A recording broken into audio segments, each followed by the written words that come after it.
Is it an earthquake? Andrea, I'm serious! Get out! Why are you laughing? Of all the chess players. Yes, Hans.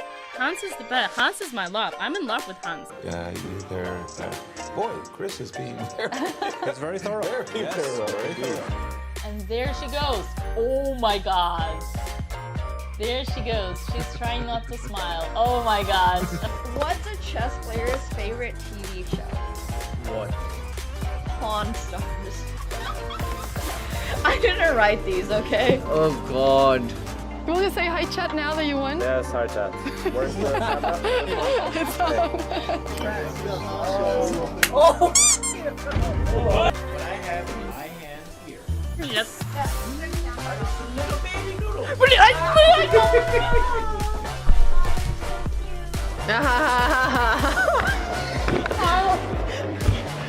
have I come down to?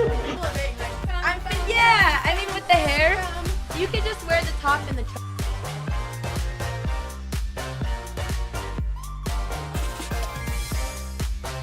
Oh my gosh! That's amazing! I don't even know where the rook flew to! Are we gonna be friends forever, Dina? Well, I still don't know how real versus how fake your friendship is. So. Ooh, that's the Why do you think best part. Focus up, Alex. You're right. Uh-oh. Are you my opponent?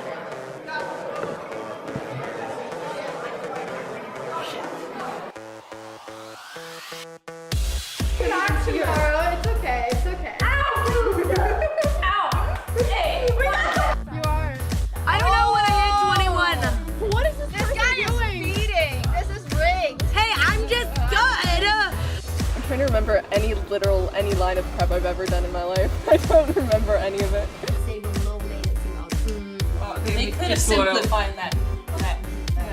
Do we need to do that?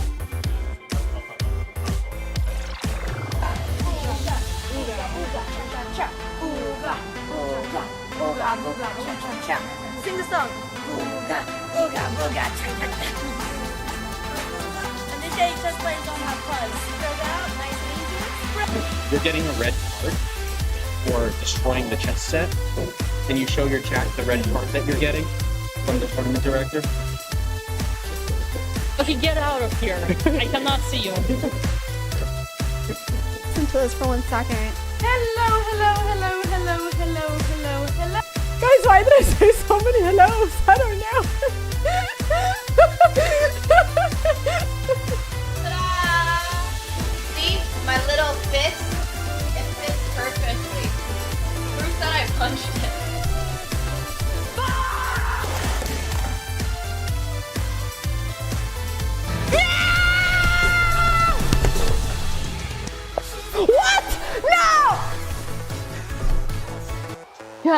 Блядь, я не могу поверить, это просто пиздец, ну как я могла проиграть? Это просто...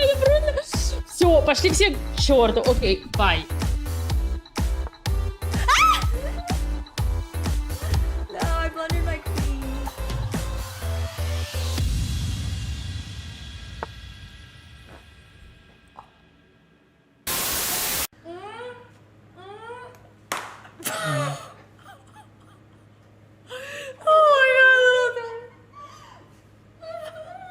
Alright, Nemoster. We're moving away the things that might actually... Alright, you guys keep the water in your mouths, please. 1, 2... I just want to apologize for how bad that game was. I don't even know what I was doing. I did it again. I won a piece against her again on like move 5. And I was like, there's no way that I lose the US championship because I hang a bishop against Irina twice. Like I was like, first time, bad enough. And then I was just like, oh my god, it's probably over. And then, you know, when there's no increment, you know. No, I should have known. No, I hate the kids. I hate kids even more. I hated them before this tournament. Now I really hate them. Wow, so I might have more points than her. A full point more than her. I'm really sad that she's losing, but You're so getting killed in your sleep. yeah, I know. Honestly, guys, can they hear me? Chess sucks.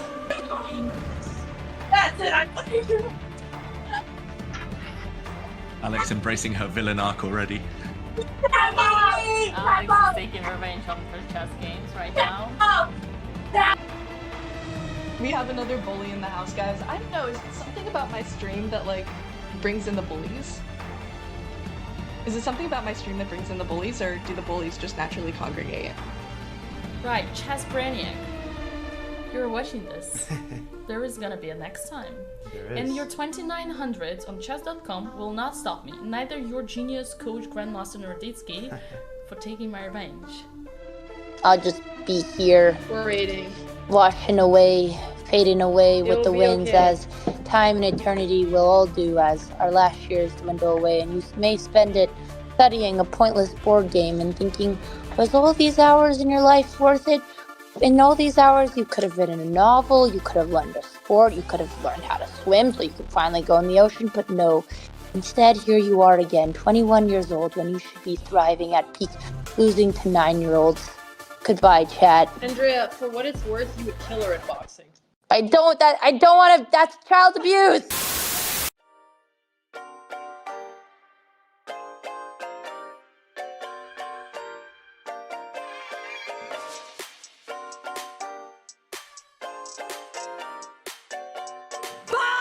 Sorry. It's okay. Pizda mercy. Sorry. Stop. Sorry. Go for the chess. Sorry. I'm done. I'm sorry.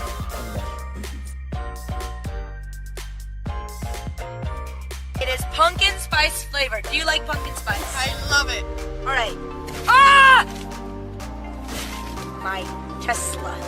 Distraction? There's no distractions going on here. I don't know what you're talking about. I'm not singing. I'm not singing. No!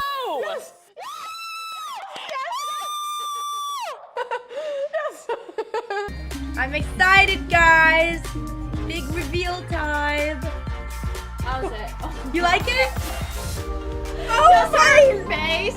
Say that she likes it. She looks like she's so happy. Andrea. What? Kind of fool. Wait, actually? Yeah, of course. Andrea. I wasn't listening. I just listened to last Do you bit. ever listen?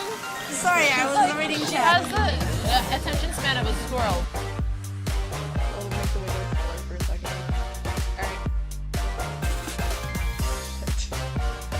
Okay.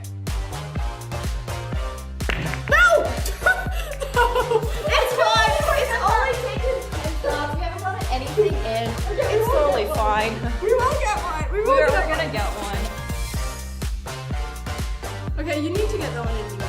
I believe in you. That's okay. Okay, I'm actually happy for you. Wait, no. 9? It goes. What? I quit the fucking world championship for this! Oh my god! Oh my god!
Is it an earthquake? Andrea, I'm serious. Get out! Why are you laughing? Of all the chess players. Yes, Hans. Hans is the best. Hans is my love. I'm in love with Hans. Yeah, they're boy, Chris is being very, That's very thorough. very thorough. Very thorough. And there she goes. Oh my god. There she goes. She's trying not to smile. Oh my god. What's a chess player's favorite TV show? What? Pawn Stars. I didn't write these, okay? Oh god. You want to say hi, chat, now that you won? Yes, hi chat. Where's the It's on. What I have in my hand here. Yes. Little baby noodle. What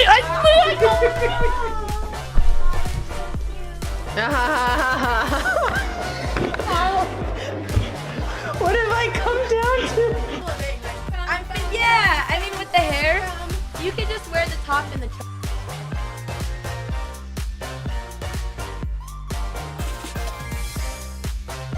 Oh my gosh! That's amazing! I don't even know where the rug flew to! Are we gonna be friends forever, Dina? Well, I still don't know how real versus how fake your friendship is. So. Ooh, that's the Why do best you bird. Focus up, Alex. You're right. Uh-oh. Are you my opponent?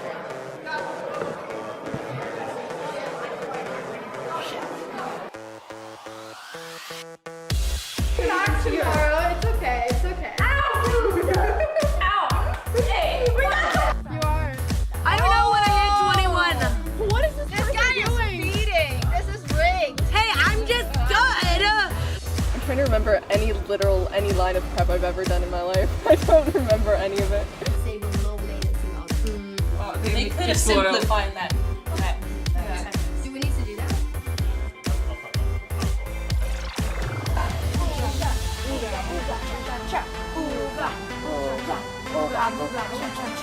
Sing the song. Booga, booga, booga, and the day just plays on my fuzz. Spread out, nice and easy. You're getting a red card for destroying the chess set, and you show your chat the red card that you're getting from the tournament director. Okay, get out of here. I cannot see you. Listen to this for 1 second. Hello, hello, hello, hello, hello, hello, hello. Guys, why did I say so many hellos? I don't know. Ta-da! See? My little fist? It fits perfectly. Proof that I punched it.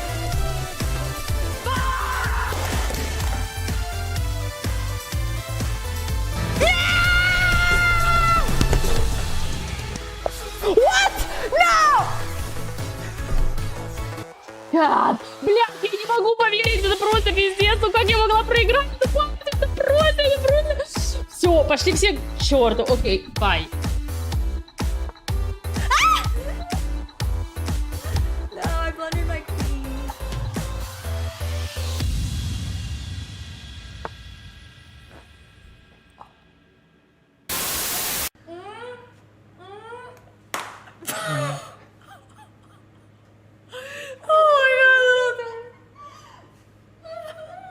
Alright, Nemo's turn. We're moving away the things that might actually... Alright, you guys keep the water in your mouths, please. 1, 2...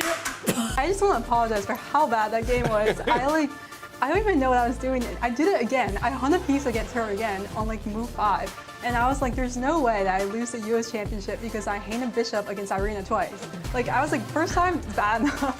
And then I was just like, oh my god, it's probably over. And then, you know, when there's no increment, you know. No, I should have known. No, I hate the kids. I hate kids even more. I hated them before this tournament. Now I really hate them.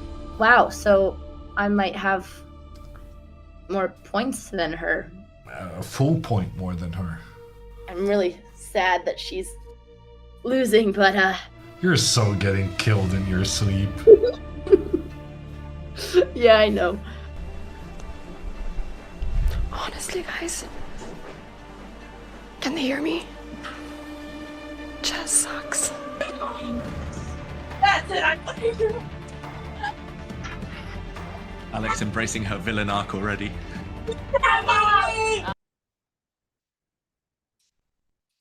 Hello, everyone. Good morning, Los Angeles. Good evening, Europe. We are ready for the 4th round of the Botez chess camp. And this time, we're having some Botez versus Botez action. Very excited about that. But Even though the scheduled start was 20 minutes ago, I am sorry to report. I am sorry to report our Canadians are not ready and match fit at 11 a.m. in the morning. The game has been postponed until noon. So it's not the end of the world. It's 40 more minutes for the Alexandra versus Andrea matchup. And before that happens, we're going to have a different matchup, which many people may say is just as interesting because it is one of the players with 2.5 points. It's two-time U.S. women's champion, Jennifer Yu, finding her seat, taking the white pieces, and she is playing against Anna Kamling, also with 2.5 points in her first 3 games. This is actually a matchup between 2 of the 3 girls currently in the lead. To be fair, Alexandra played a long game yesterday. She did play a very, very long game yesterday. Unfortunately, couldn't convert her advantage, but it was a great fight against Nemo. Easy win for Sweden. I mean, it's going to be a tough one. It's going to be a very, very tough one. I'm not sure about easy win for Sweden. I think Jennifer is definitely the favorite. Like I said, 2-time U.S. women's champion. That's quite a box of accomplishments. Off the top of my head, I can't really think about any accomplishment Anna has. She has really good taste in chess commentary. She has Pia doing most of her commentary, and whenever Pia is not available, she hires me. So that's good. But chess accomplishment wise, you know, she's a good player, but I don't think, because it's kind of difficult being the Swedish women's champion when your mom is Pia Kamling. It would be easier winning the U.S. champion. Well, actually, no, maybe not.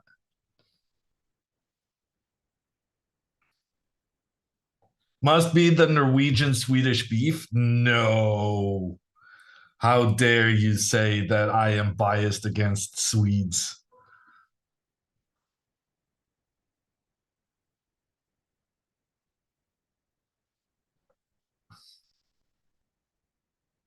Oh, someone copied her accomplishments from Wiki? Let me check that out.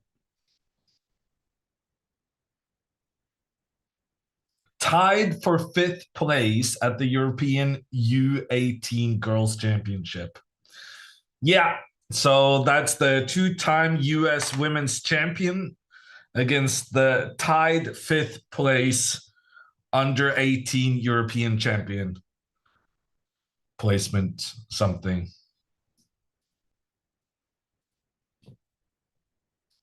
Was it not Anna who drew against Hammer?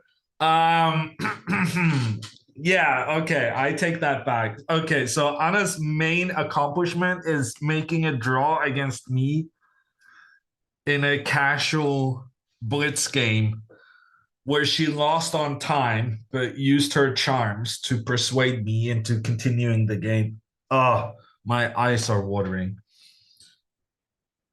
I actually have to go fix my eyes. I will continue with the Swedish bashing afterwards.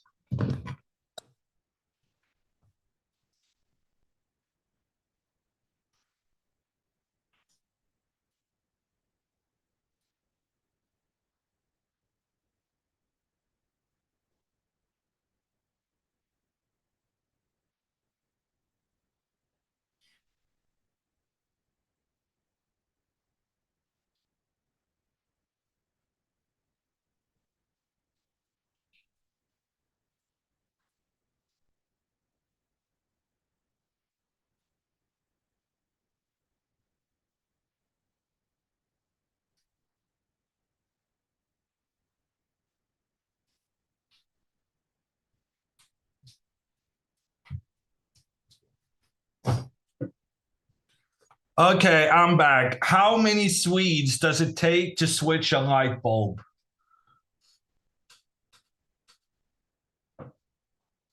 Crying from the draw? No comment.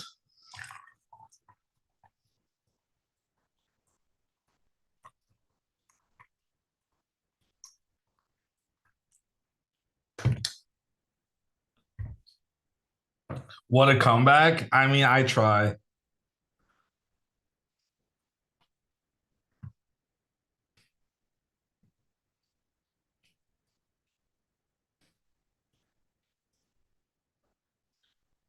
Norwegians love Swedes. They consider us like their big brother. Okay, we're having thumbnails being made, pictures being taken, the 15-second handshake.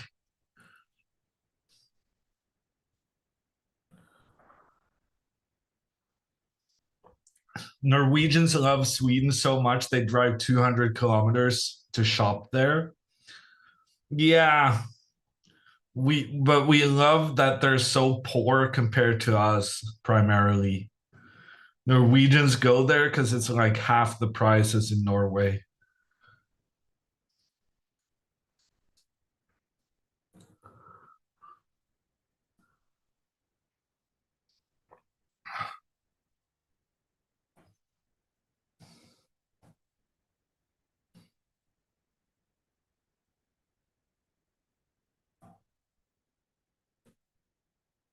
Wow, Robert. I think a Swede is out in full force here. What can you read in the roundabouts in Norway? Please, no more than 3 laps.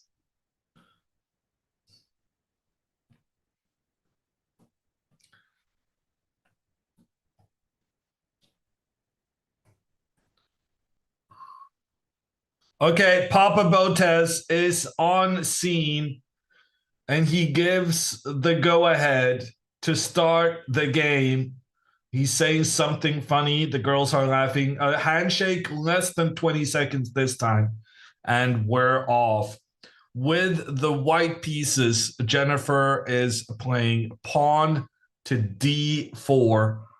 And Anna is probably going to deploy her Queen's Gambit decline.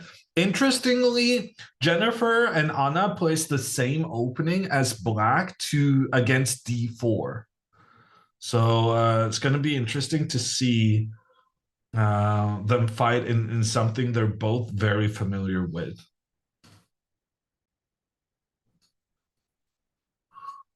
For those of you who arrived late, the Botez sisters are not ready to play just yet. Was that Andrea in the background?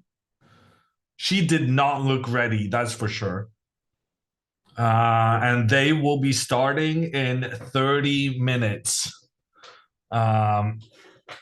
Giving them a bit of extra time for either content or breakfast. I'm not sure which. Pawn to c4. This is the Queen's Gambit. Not because you're gambiting a queen, but you're gambiting a pawn on the queen's side of the board. Anna says no thank you, and instead pushes her pawn 1 step forward just to protect the one in the middle. Knight to c3 played by Jennifer, and then I'm assuming Anna is going to go something like bishop to e7 or knight to f6. Anna plays knight to f6. And the traditional way of playing here is to make the trade in the center and then go bishop to g5. But I did have a conversation with Magnus like half a year ago or something. And we were talking about why white players were so eager to make this trade and how we thought it was very, very strange.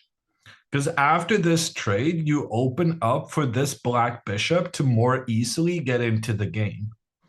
So an argument can definitely be made that white shouldn't necessarily be in a rush to make the central trade, even if this has a very good reputation for white. Bishop to g5 puts the pressure in against the knight, and the knight cannot move because of the queen behind it. Indirectly, this is basically putting pressure on the d5 pawn because we're trying to eliminate two of the pieces that are protecting that one. So Anna, she goes pawn to c6, pawn to e3, and now bishop to d6. And Anna confidently gets up from the board, clearly saying, I don't think you're going to move instantly against this idea. Bishop to d6. Is this normal? Am I out of the loop? This seems very uncommon to me. You're not doing anything to deal with the pressure the bishop is exerting down towards the queen. Normally, you want to go bishop to e7 so that these two bishops are kind of canceling each other out. Bishop to d6. I'm not sure I've ever even seen this. I've seen something similar, though. I know something similar where black later on plays pawn to h3, and then they maneuver the knight all the way to the g5 square. But that is a very, very long way to go. Bishop to d3 played by Jennifer. That's very sensible. The bishop now takes control of the f5 square, meaning that the black bishop cannot use that one. And also bishop to g4 would be a big mistake. Even though it's attacking the queen, it's a classic blunder. Because here bishop takes knight, attacks black's queen. And then after the end of all these trades, it turns out that you just lost a knight.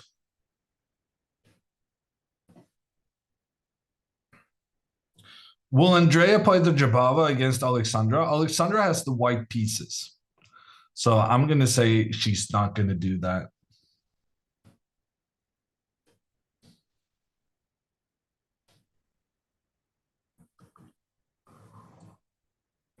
Okay. Anna seems to still be in her preparation. She goes pawn to h6, threatening the bishop. But the bishop keeps its pressure towards the queen.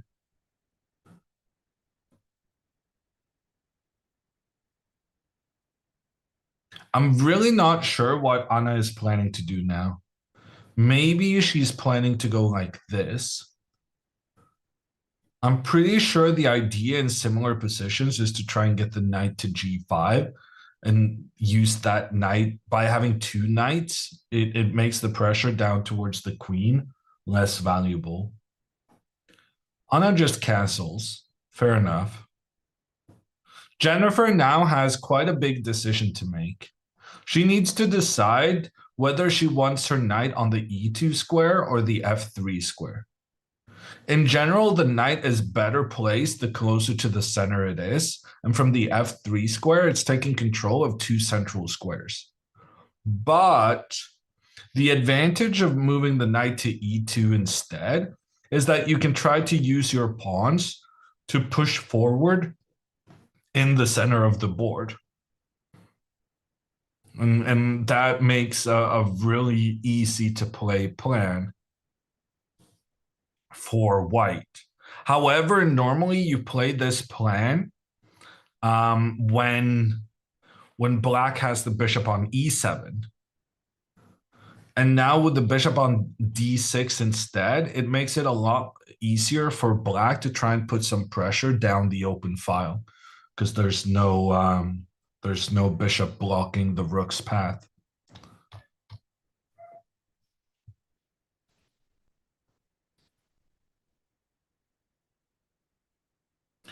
If you put the knight on e2, you can also push f4 to prevent the knight to g5 plan, says Slumka.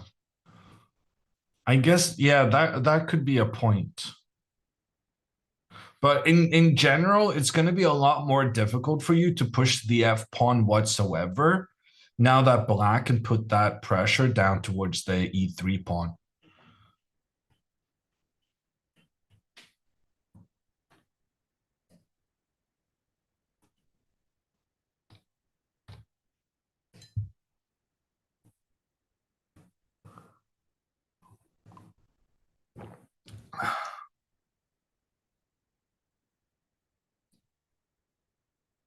Hammer is much calmer and occasionally takes a breath. Is that compared to Benjamin and Anamaya or compared to Pia? My problem is I feel like I already explained the differences between these two knight moves. And frankly, there's nothing else than these two that Jennifer is going to consider. But the truth of the matter is that, of course, there's a lot to that decision that I'm not covering, right? Like very concretely, how do you manage, if you choose to use the E2 square, how are you going to manage to push these pawns forward with the rook always pointing in towards the E3 pawn? But that kind of gritty calculation, I'm going to leave to Jennifer. And then I'm just going to comment on the superficial, obvious stuff. That's just classic human behavior. Going for the quickest path.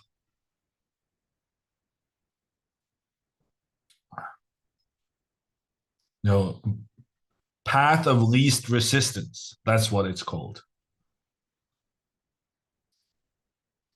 Okay, Jennifer plays pretty quickly, I would say. I thought that was a bigger decision than she made it out to be. She was pretty convinced that going knight to e2 was going to be the right choice for her. I kind of like putting the knight on f3 in these positions. But most people have a preference for this because most people like to push these pawns. Another problem, though, is that anytime you go pawn to f3, black will very often go pawn to c5. And then even if black can end up with an isolated pawn in the center, because white has weakened their pawn structure, it makes it super easy for black to get pressure and kind of compensate for the minor inconvenience of the unprotected pawn in the center of the board. Anna is going pawn to a5. Yeah, okay, so I do know this. I do know this. Pawn to a5. The idea is to go knight to a6. I have seen this before. I just got it confused. So the reason she doesn't go knight to a6 immediately is because she's scared about the trade bishop for knight, after which black is left with two isolated doubled pawns on the edge of the board. Doubled pawns are bad because they're on the same file. They kind of block each other's path. Also, it's very difficult for the rook behind to protect the furthermost pawn when there's another pawn standing in the path. Very often we rely on like queens and rooks to protect pawns from behind. And that's one of, I think, the main disadvantages of the doubled pawns, that the most forward one could more easily get into trouble. In addition here, you're very concerned about the white rook potentially pointing down a file where there are no white pawns, blocking the rook's ability to participate. And we can push down towards the c6 pawn, which, sorry, technically this pawn isn't an isolated pawn. What we call this one is a backward pawn, because it does have another pawn next to it, and these two pawns are able to defend each other. The problem is just it's the one further behind that's protecting the key pawn in the middle. Whereas you cannot protect the other way around. So Anna doesn't want to make this trade. Instead, she goes pawn to a5. The idea is to open up for her rook to protect the a6 square so that the knight may go there on the next move without being concerned about bishop trading, because then the rook can recapture. Pawn to a3 from Jennifer. And now knight to a6.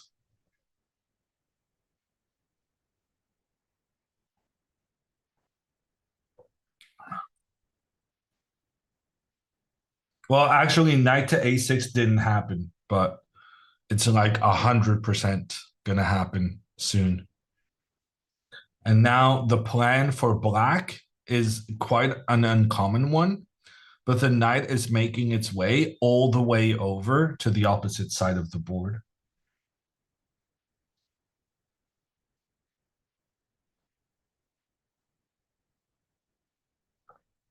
What do you think is the probability Andrea would win against Alexandra? I would say the probability is low. I would say 10 to 15%. I think Alexandra is quite a bit stronger player. And in addition, Andrea's had a rough time in the first 3 rounds. So her confidence is going to be somewhat shaken.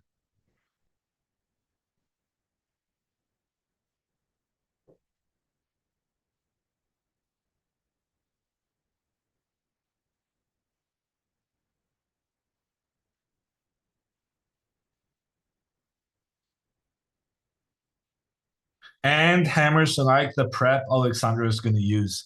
Well, okay, I shouldn't be talking too much about the prep until the game starts, because I'm sure we got Benzea lurking in chat trying to get some last minute intel.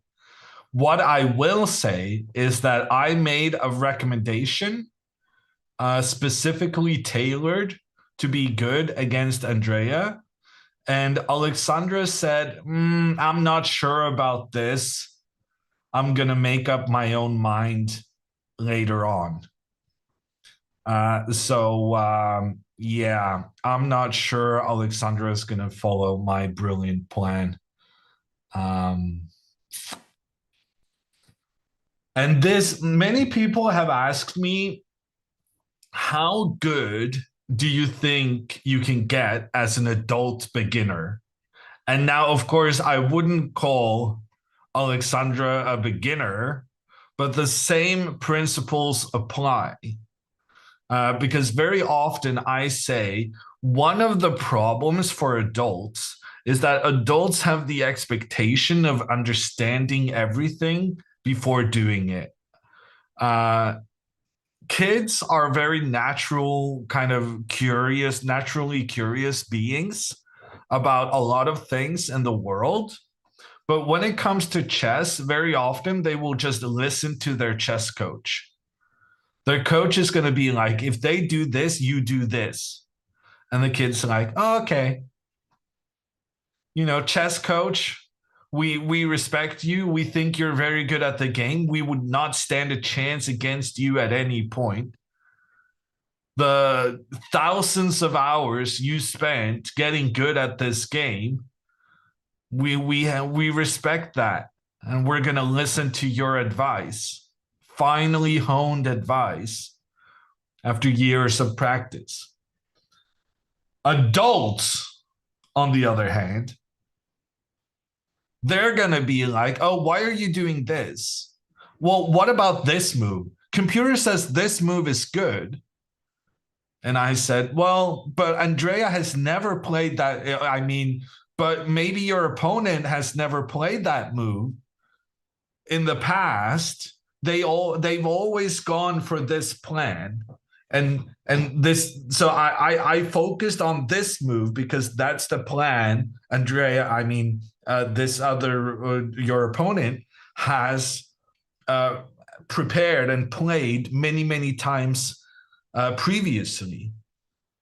And then the adult goes, Yeah, no, I don't know. Computer says this move is good. And then I say, well, she's not going to play that move, is she?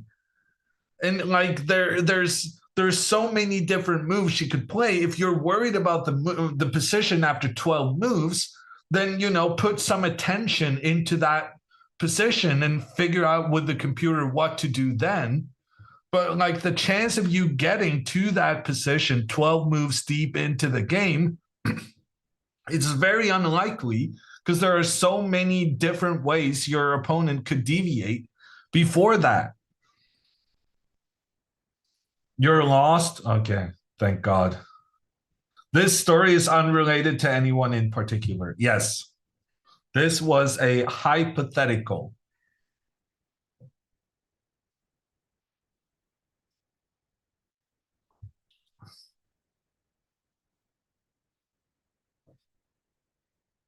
As if Hammer Prep would ever reach 12 moves into a game. I mean, there is a bigger chance of the prep making it 12 moves into the game if she doesn't mess up on move 4 or move 5 or move 6, which all have happened within the past couple of months. She's so focused on move 15 that she's forgetting to look at the first 5 moves.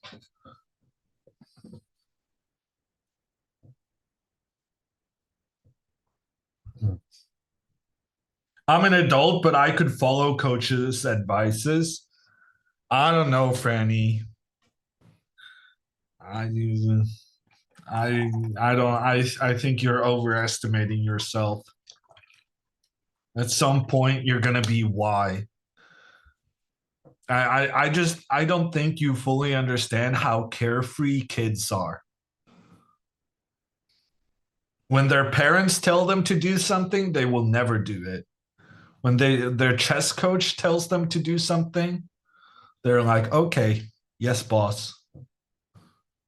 Which, by the way, might be part of the issue here. Because Papa Botez was the Botez's chess coach. Might not be a great idea. Kids' internal desire to, be annoying to their parents is clashing with the normal yes coach thing.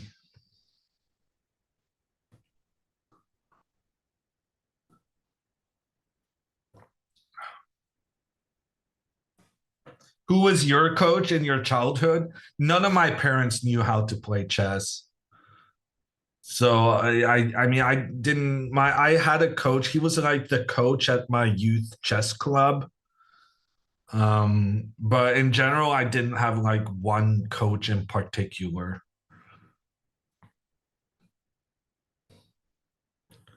Dina's coach was also her mom. Yeah, I don't know. Yeah. Yeah, I guess what are you implying? That my story can't be right because Dina is a massive success.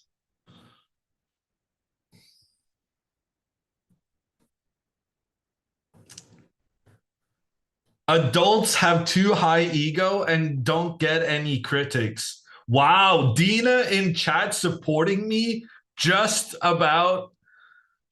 when I was gonna throw some shade to try and counter a chatter. What timing?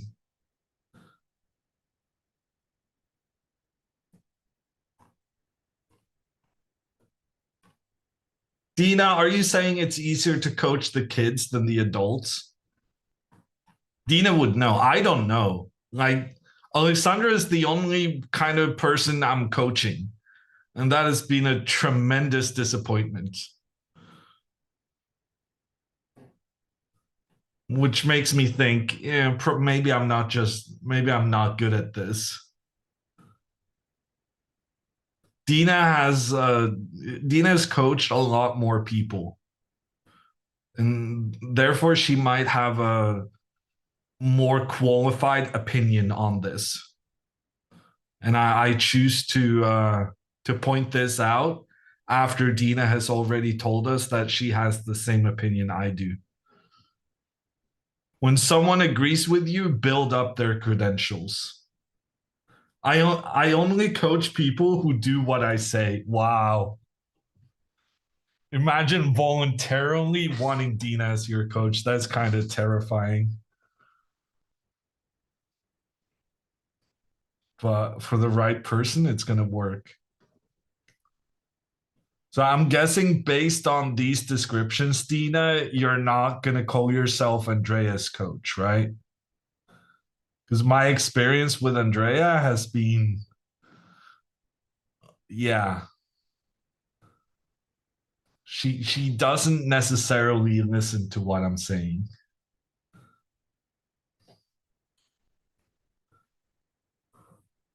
The cow opening is trash, ruins beginner chess. Are you saying beginners are actually playing the cow?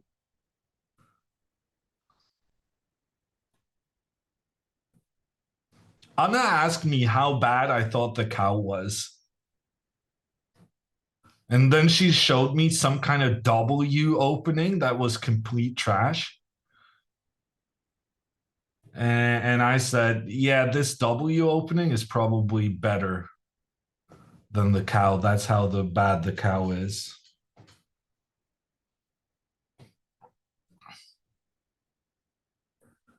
W is a Norwegian opening. Yeah, is it virtuals? Because he was very happy when I said the W was better.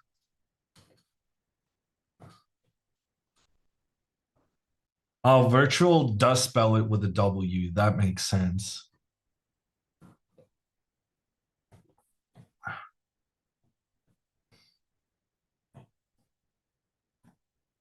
Why is cow even a topic right now? Some of this commentary is going to be interesting, and a lot of it is just going to be relying on you knowing chess lore, which is not really very new to the channel friendly. I should improve on that. But the cow is an opening invented by our blonde on the right here. And it is the worst opening to be invented in the last decade.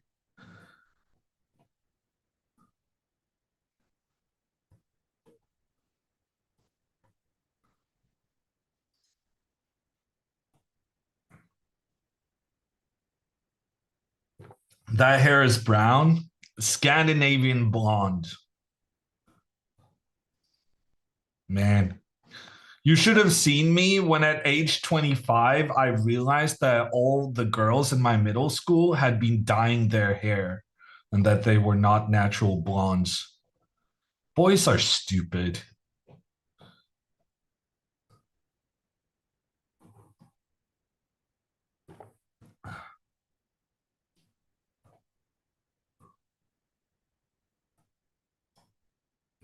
But yeah, this is the classic Scandinavian look. None of the Scandinavians actually have blonde hair. We had it when we were kids and we miss it, and then we color it. I even colored my hair blonde once. I kind of liked it. There are pictures online.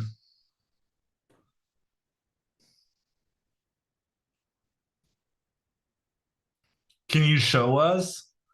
I think, yeah, maybe. I can find a link. Let's Google hammer blonde chess.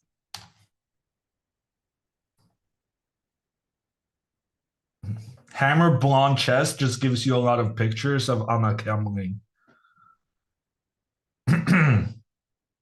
There are other Scandinavians in the world. Google.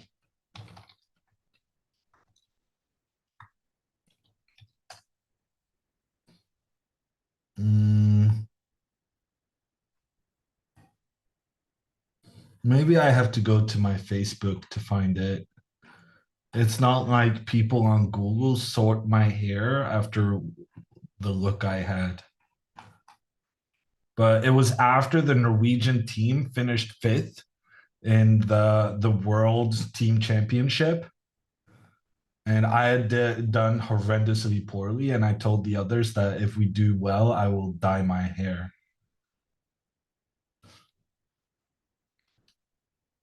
Let me see if I can find a photo on my Facebook.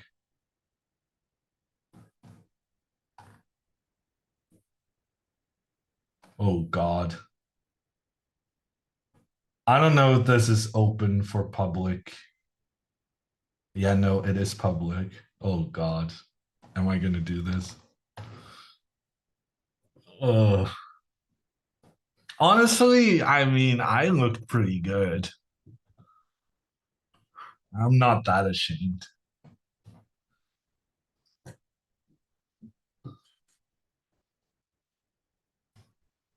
Okay, queen to d3.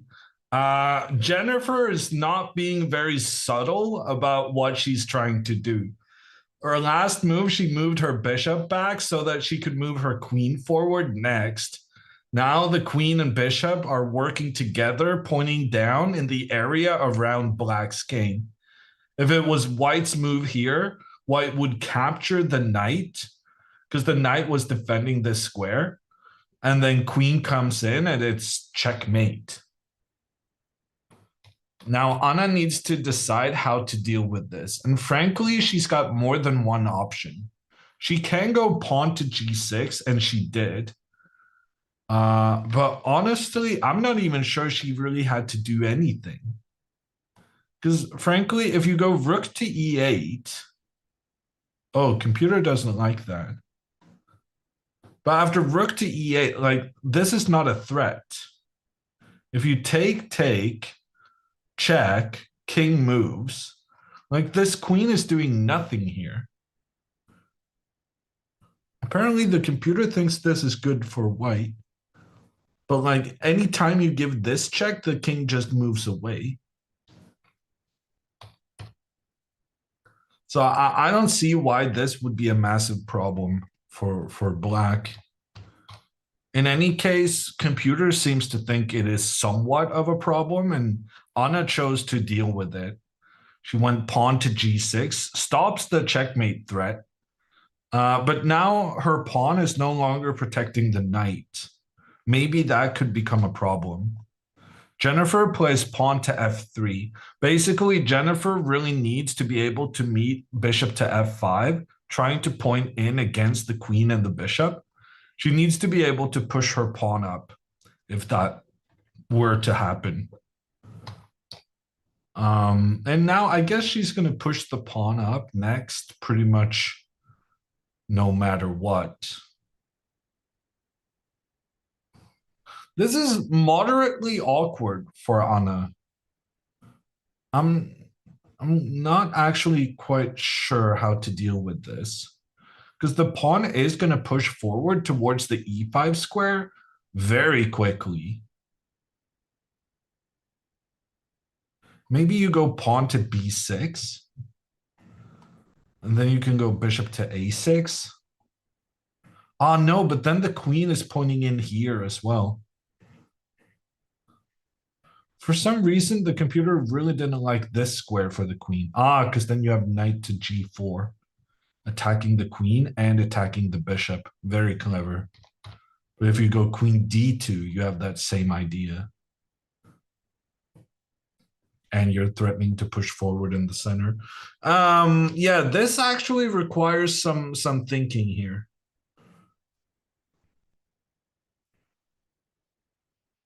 Pawn to e4 followed by pawn to e5. It's a very straightforward plan for white and kind of difficult for black to deal with. I guess we could still go knight to e6 like we were planning. But the thing is, when the pawn pushes forward, we can't go knight to g5 to block this bishop, because then pawn to e5 is going to be a fork. Okay, I'm expecting Anna to think about this for quite some time. And fortunately, by focusing on the chessboard for a little while, I did miss out on the comments to my little hair blonde. You look like a 90s pop star. Honestly, maybe I should have been looking at the replies to my picture. 90s pop star, that's pretty good. Please color your hair again. Okay. Jon Ludwig Timberlake? Hey! I didn't realize I was going to get that good response. Maybe I should.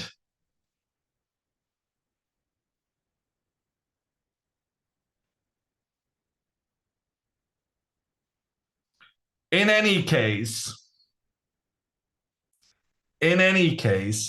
oh God, chat, you've inflated his ego more. What can I say? There's always room for improvement. We are approaching the top of the hour, and I have been promised that at the top of the hour, we will have Botez versus Botez. But judging by the fact that the production is doing a one camera stream, I am sorry to say, I guess it's not happening anytime soon. Oh, two camera stream, but completely empty. I was told, oh no, they postponed their game. They're gonna start at noon instead. That's what I was told. But yeah, noon plus the normal 20-minute delay. I guess that's what's happening.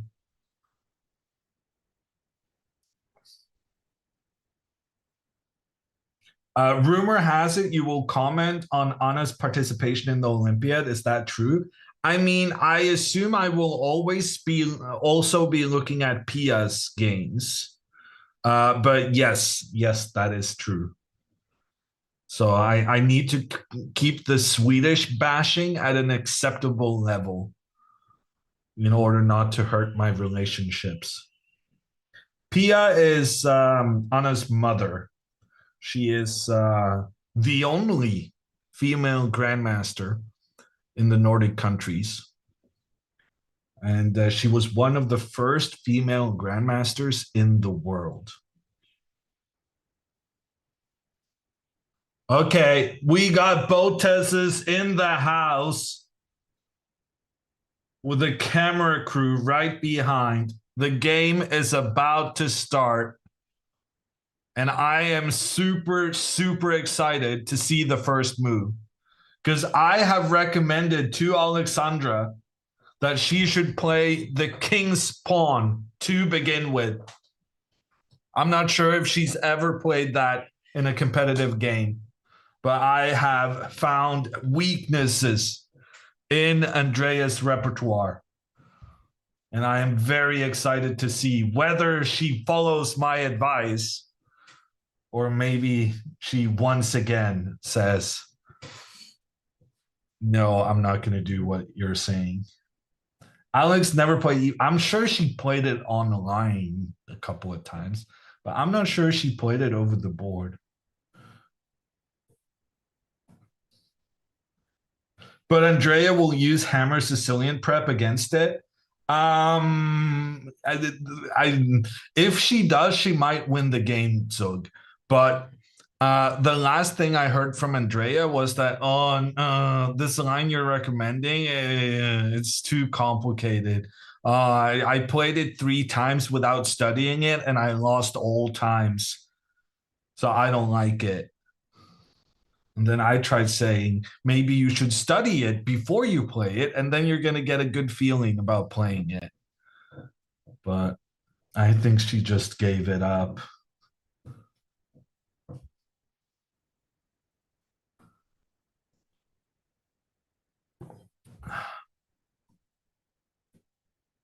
I did mention in my opening file to Alexandra that I had recommended something tricky against this on Andrea's behalf, but she didn't like my recommendation, which I must say is starting to become quite a familiar feeling with these Botez sisters. Dina's right. You should only take students that do what you say.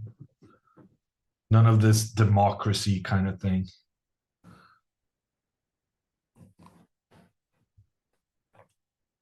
Okay, we lost the girls. We were so close. I looked away for a second, so I'm not sure. I'm not sure what happened.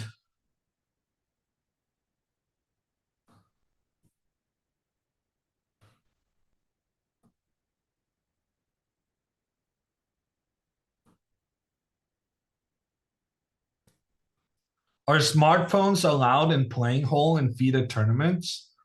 It depends on what you mean by FIDE tournaments.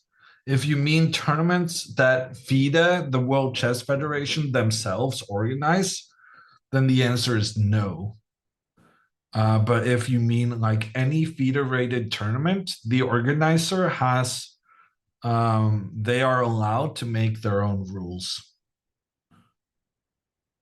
I'm pretty sure. Because you're going to have different rules at a influencer event, and you're going to have different rules in a club event, playing on Thursday evenings, coming straight from work. You might not have the same need for competitive things compared to the actual World Chess Championship.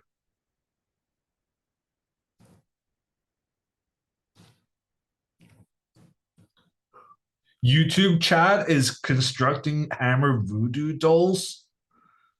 Wow. Can they do something? I've felt a kink in my neck. Like it's been a bit unpleasant for the past. Well, it's okay now, but a couple of days ago, I was sitting in this TV studio in Norway, and it was like it was hurting quite a bit. So if they could just massage that part. Kink, yeah, no, that might be a translation, an unfortunate translation of a Norwegian word. Let's just say the Norwegian kink is not the same as the English kink. My bad.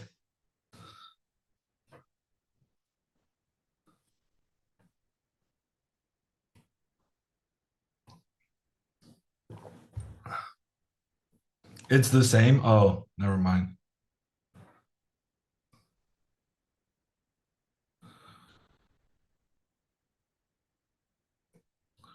Did Andrea lose already? I don't know. They were at the board and then they left the board. And I thought the fact that they were at the board gave me a license to give some secret intel from the preparation. But now Bensea is furiously texting Andrea to tell her about the doom coming her way.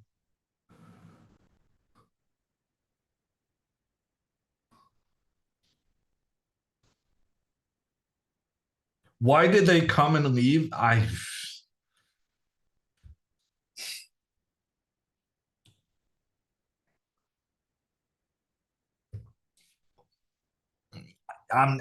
just the commentator. If you're looking for a mind reader, I'm not your guy.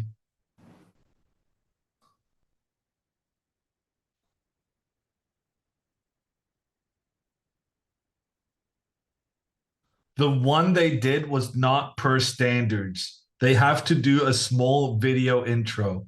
Wow.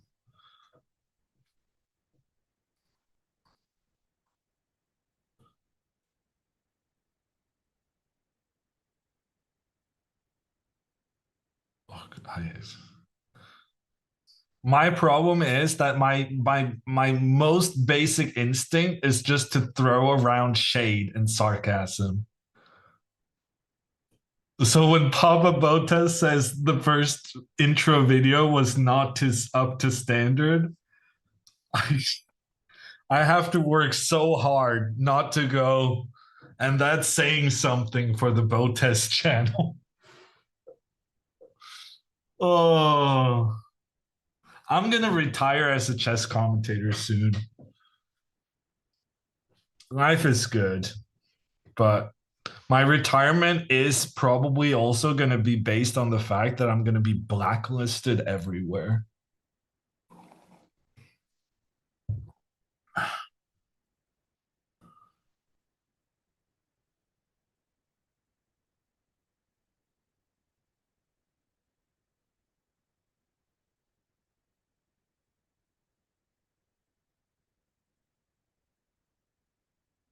Why is Jennifer looking at the board from a distance? Maybe she's thinking about the game without like the stress of actually sitting there. Or maybe she's just making sure that she'll not lose that much time when Anna does make and end up making her move. I think in general, it's a good idea during the game to walk around and kind of rest your mind a little. But when you do that, you're also very prone to lose quite a bit of time because it takes sometimes a minute or two or three for you to realize that your opponent has made a move. So partly she could be kind of like thinking, but partly she could also just kind of be resting, but making sure that she's ready to step back into the game immediately when Anna makes her move. Based on the fact that she returned to the game right now with quite the game face, focus face, I'm gonna say that she was actually thinking about something, about a plan for her opponent, and she was trying to figure out how to deal with it if Anna played that plan. Okay, attempt number 2. We're 1 hour 10 minutes late. We had an attempt number 1 ruined by the intro video not being up to Botez standards. But here we go. Second try.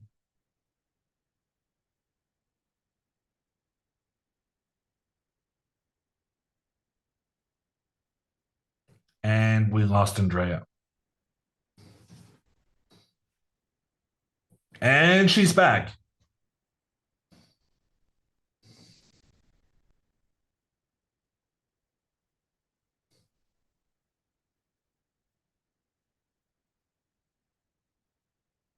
Okay, let the acting begin. Andrea putting in her earbuds. No distractions for this game.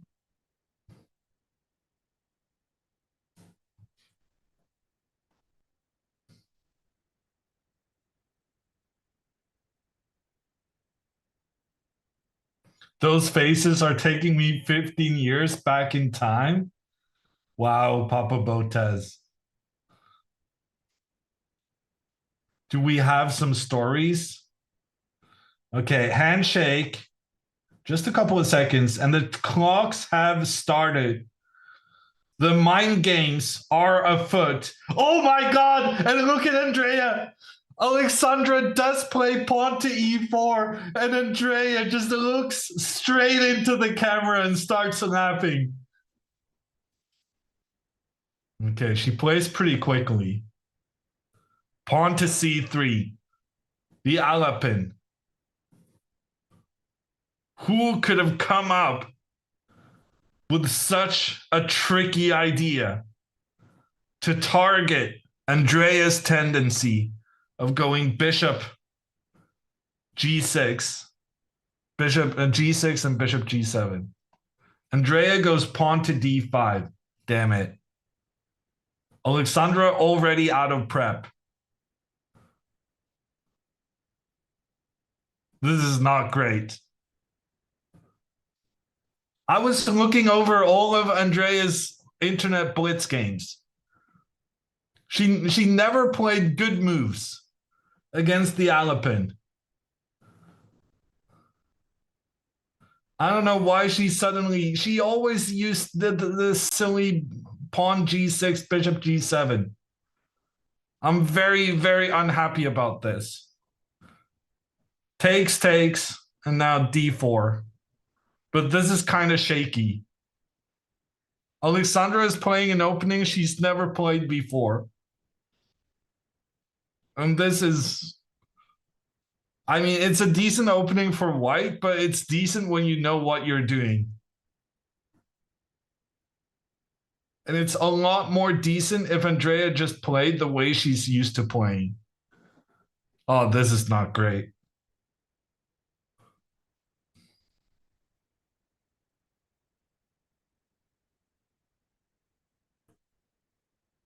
I blame the coach. Is Bensea in chat? Were they predicting pawn to e4? That would be pretty epic.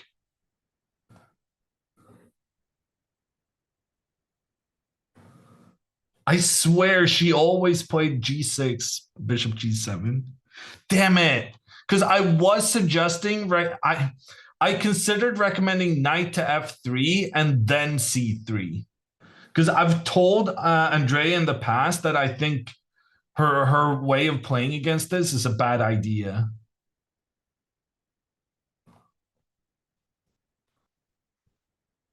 But I got greedy, and because I saw what does she play if you go c3 immediately, and she played g6 here as well.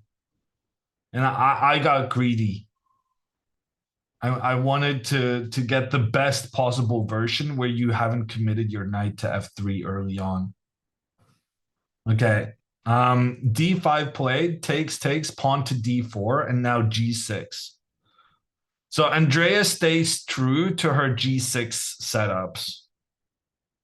But frankly, for some reason, I did not consider this g6 at this particular moment.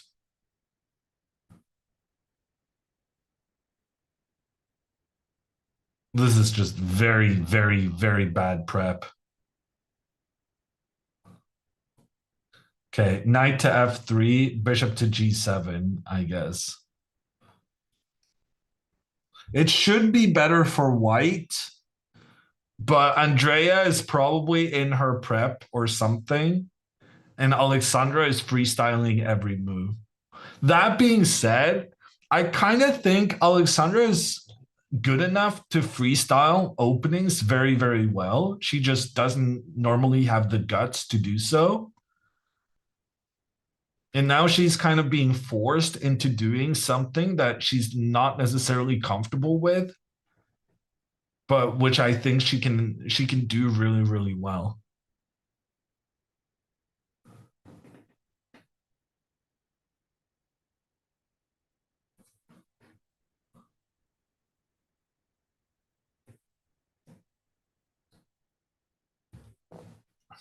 Dina prepped her for sure. You think so, Grumpy?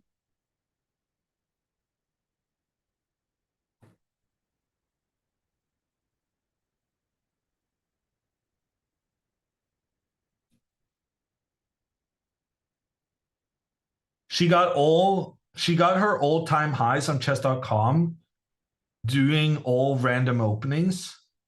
I know it's different, but speaks to your point. That's interesting, Gerber. I assume you're talking about Alexandra, because I feel like she's very close to her openings. She has her openings and she wants to play those. But the times I've seen her kind of experiment playing some new things, I feel like Alexandra's coped with it pretty well.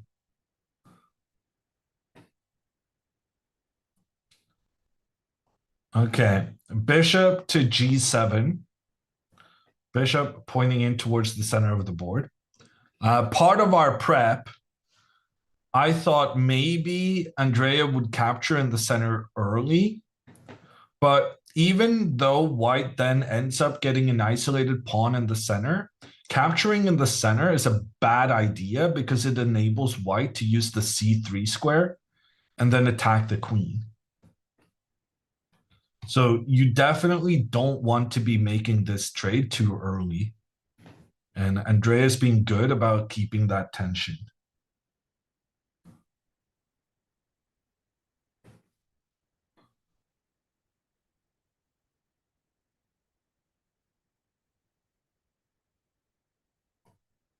Frankly, I have no idea what you're supposed to do here as white. I'm guessing bishop to e3 is a decent move because it threatens to capture this pawn. And so you can then maybe force black into making the trade. And after the trade is made, then you can attack the queen. Alexandra goes for pawn takes c5. I kind of like that move. I kind of like that move a lot. There were some similar positions where you were supposed to do that. And now after queen recaptures, you get to attack the queen again. And then as the queen retreats, maybe you can go with your knight up and try and go after this queen yet again. Ooh, although here you can maybe sacrifice your bishop. And if the bishop is captured, queen comes in, check on the king, attacking the knight. Somehow computer thinks this is good for white, but white just lost 2 pawns. I don't know why it would be good for them.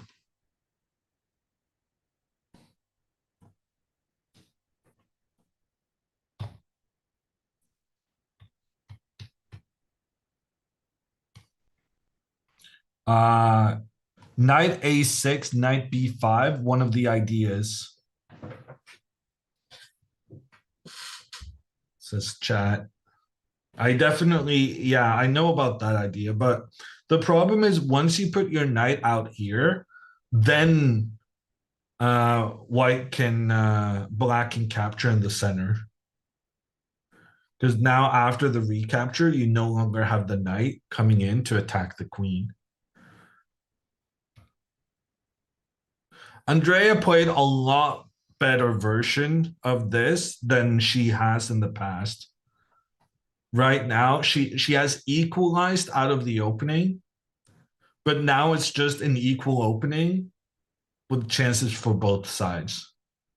And part of the problem in preparing for today's game is that both of them kind of play some of the same openings, and both of them have been very dependent on one of their good coaches' opening analysis. And of course, when I say one of their good coaches, I mean Benzea. Because Alexandra looked at my ideas for white openings and she said, no, I'd rather just do whatever Benzea recommends. So when it comes to Alexandra's black openings, I am your guy. I am in charge of the black openings. But when it comes to the white openings, it's all Benzea.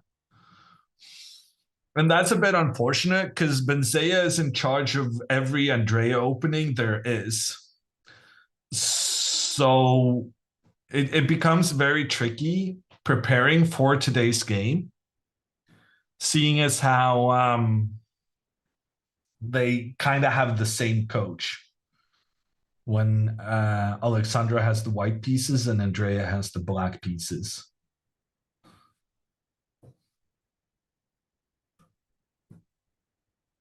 Dina was not happy with Benzea's opening ideas for Andrea. I mean, I proofread the white openings. Obviously, I would not allow Alexandra to play plainly bad things. But I looked at the white openings that Benzea was recommending her, and I gave it my thumbs up. Doesn't the white side usually go to the lesser rated player? No. So at the start of the tournament, there's a drawing of lots. And basically, the only thing there is that one of the players, well, since there's 7 rounds, some people are getting 3 whites and some people are getting 3 blacks and 4 whites. But the distribution of the colors is random beyond the balancing part of making sure everyone gets approximately the same amount of whites and blacks.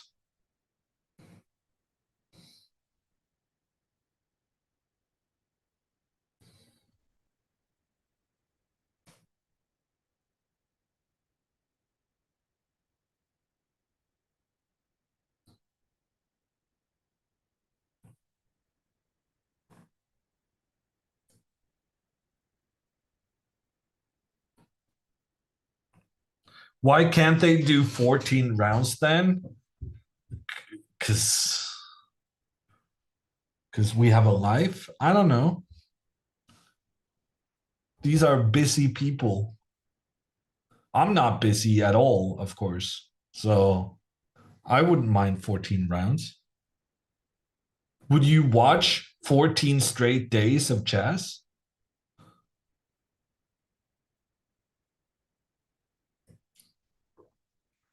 Yes, yes, yes, no, yes, yes, no, yes, yes, yep. With you, question mark? I don't know how to interpret that, Nico.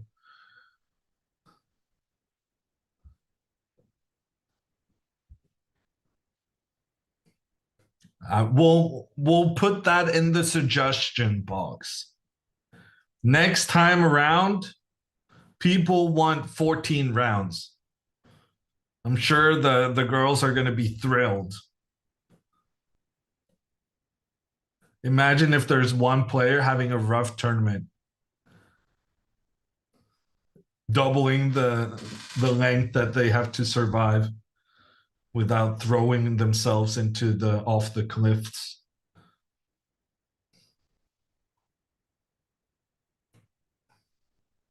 Maybe I shouldn't be doing suicide jokes.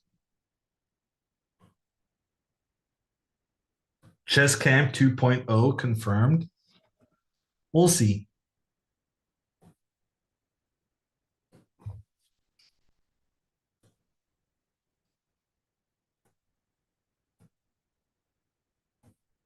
Is Norwegian humor dark? Yes. I would say so. It's pretty well known that the Scandinavians are a bit of a,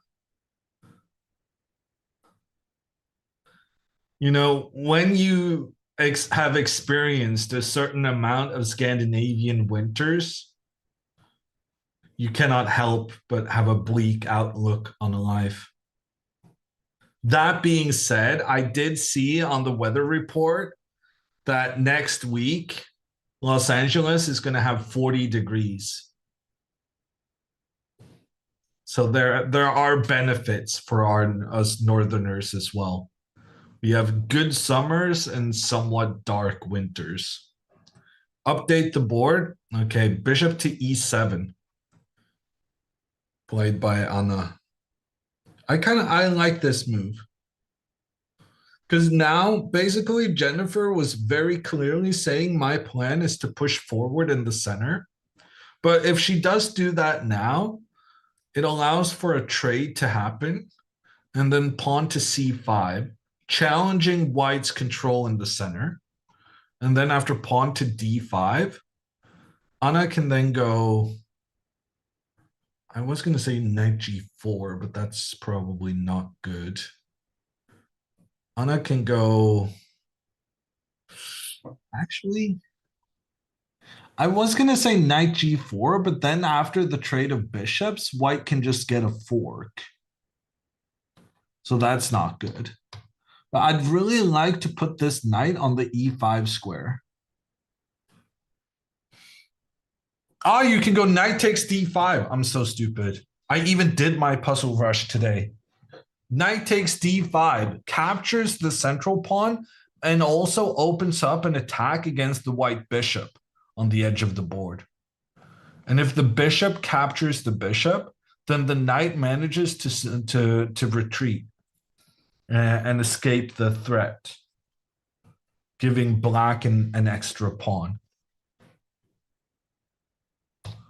So yeah, I like this. Bishop to e7 is basically saying, I saw you wanting to go with your pawn forward and do a double attack on my bishop and on my knight. And Anna is taking preventative measures against that, making sure that the bishop is not in that vulnerable position.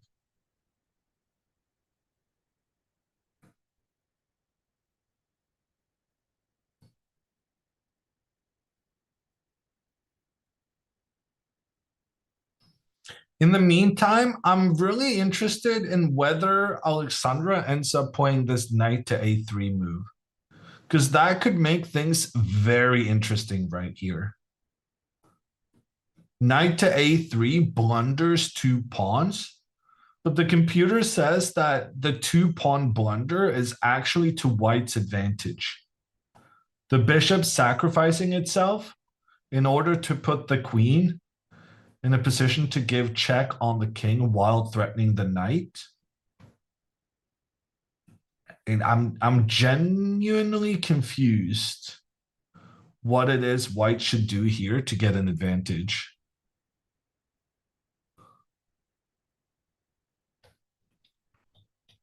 Instead, Alexandra plays queen b3, which is not great. Yeah, but I know why she's doing it, because there was some variation where I was saying here, Andrea will probably go g6. And the computer liked some idea with queen b3, bishop c4, attacking towards f7. But that's very different than the situation we have here. Also, honestly, queen b3 might just be that she realized that after knight a3, you can go bishop takes c3.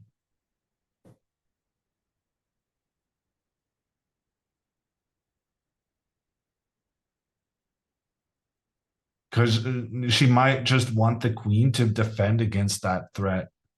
I'm still curious why the computer feels this is better for white. Is it knight in between? Knight in between, and then I guess bishop, no.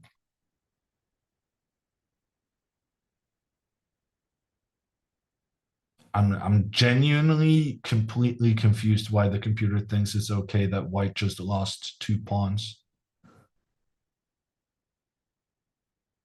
I get rook c1 maybe? No. Knight c4? No. Queen c2? No. I'm running out of move suggestions. Bishop b5? Bishop b5. But what if you just block? Takes? No.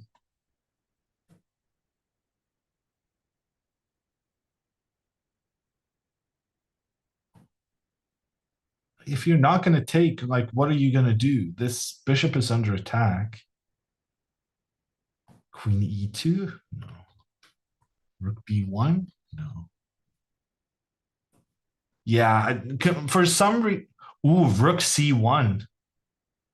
Ooh, rook c1, that's a cool idea. And now if the bishop is captured, the rook will come in with a check on the king, force the king out, and then knight to c4, attacks with the queen against the king while the knight attacks the queen. Okay, this was just ridiculously complicated. So I think in general, it's a good thing that Alexandra did not play knight to a3. Because even if the computer thinks it's an interesting attempt, it's based on some very freaky attacking moves where you just play on with precision, being down 2 pawns.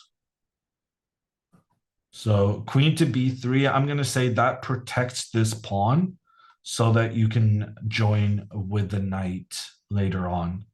Andrea is going to go knight f6 because she's going to castle. And then Alexandra is going to go knight a3. Alexandra is going to go knight b5. And this is kind of problematic because the knight is attacking the queen, and if the queen just moves, well, then the knight can capture the pawn on the side of the board. So I guess Andrea here would need to go to a5 to keep this pawn defended. But yeah, this is probably fine. And then maybe knight to d2, trying to chase the queen again. It becomes an interesting position. Andrea's definitely had a good opening, though.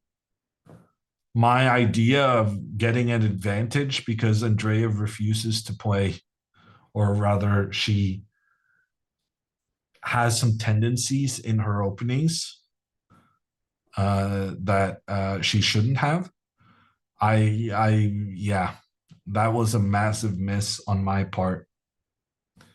And even though she still has that tendency to fianchetto the bishop, but she made the right choice to advance in the center first. And frankly, I'm feeling kind of silly that I didn't spend more time thinking that this is the area where she was going. But she hasn't played in Internet Blitz. She's always played this. She's very frequently played pawn to g6, which is just good for white.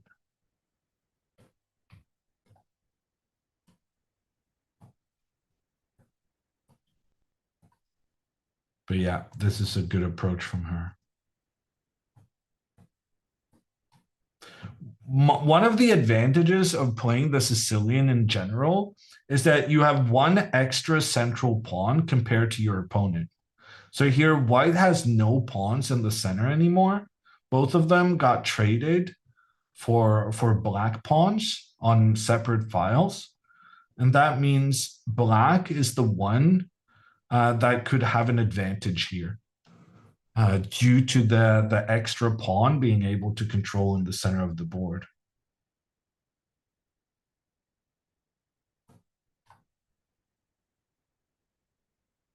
I'm already looking forward to the interview with Alex after the game. Are you trying to get me fired?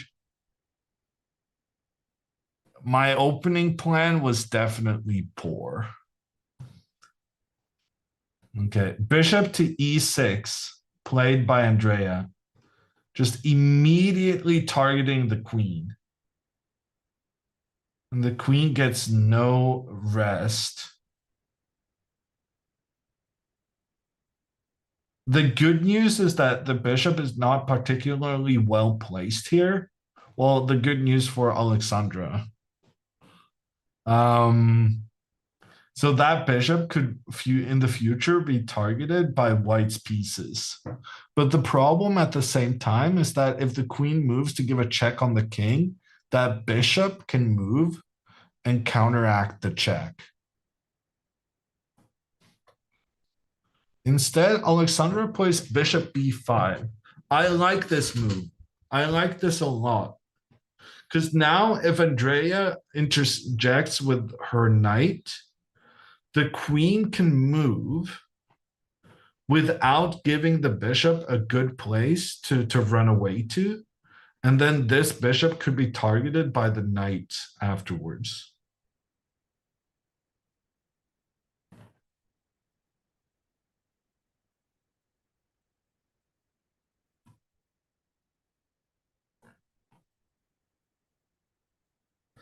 Did you see Alexandra's game with Nemo yesterday? Yeah, I did. I'm very glad I didn't stay awake to try and catch the end of it, because they played for a very long time, didn't they? Alexandra was so close to getting a big, big win there. Imagine if she beat Nemo with the black pieces. That would be huge.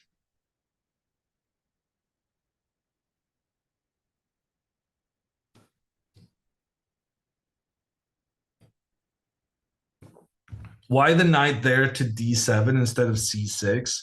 Knight to c6 is probably fine. Probably better. if I'm honest. I was just thinking then white can try and target the knight on the diagonal. But like I was explaining, black kind of wants to move that bishop anyway. And this is a very good formation.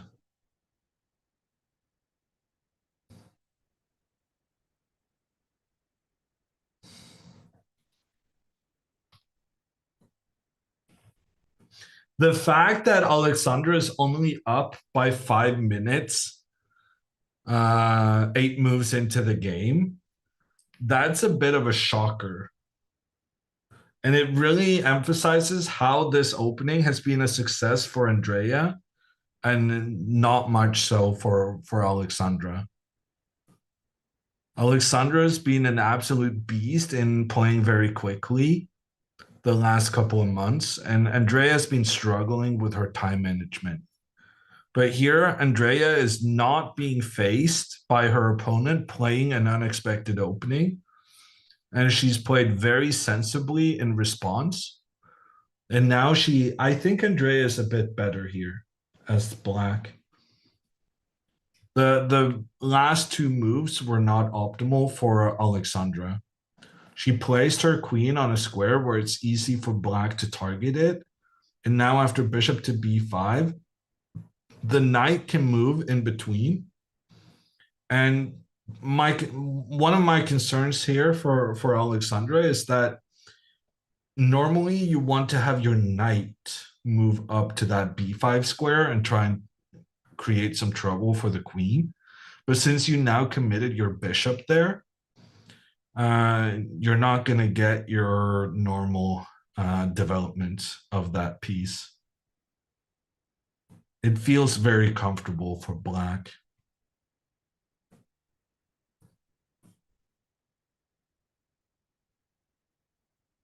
Anna's time is stressing you. I assure you that Anna being down half an hour, this is not the first time that's happened.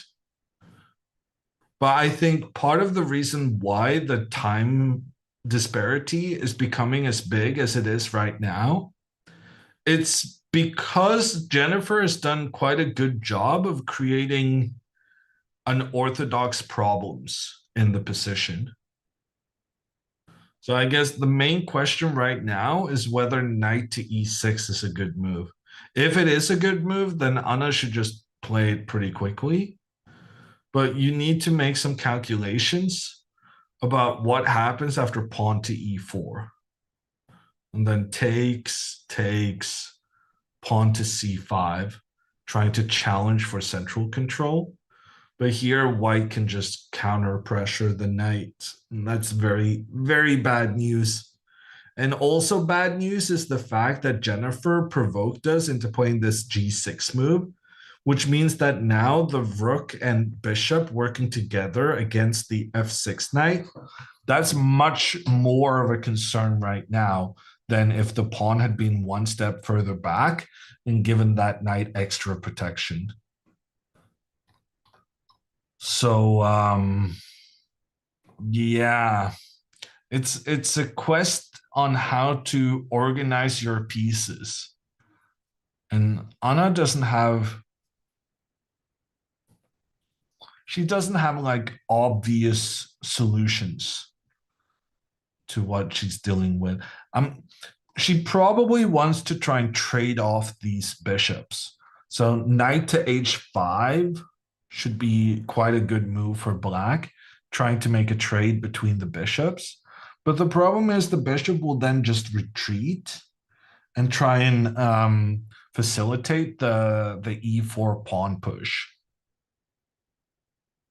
And you can try to go like f5, trying to take control of the e4 square, trying to discourage this pawn push. But frankly, if you do stuff like that, it's also just going to provoke your opponent into wanting to push the pawn even more, because now the queen and bishop working together is going to put some serious pressure in towards the pawns that they've been provoked forward and are now not protecting the king to the same degree that we kind of expect from our kingside pawns.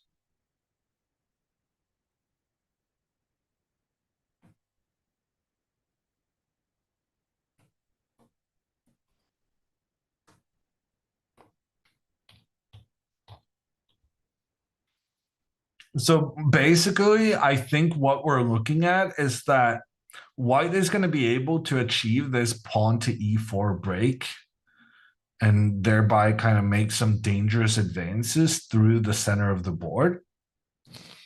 And that doesn't necessarily have to be a massive problem, but it's definitely a little bit uncomfortable.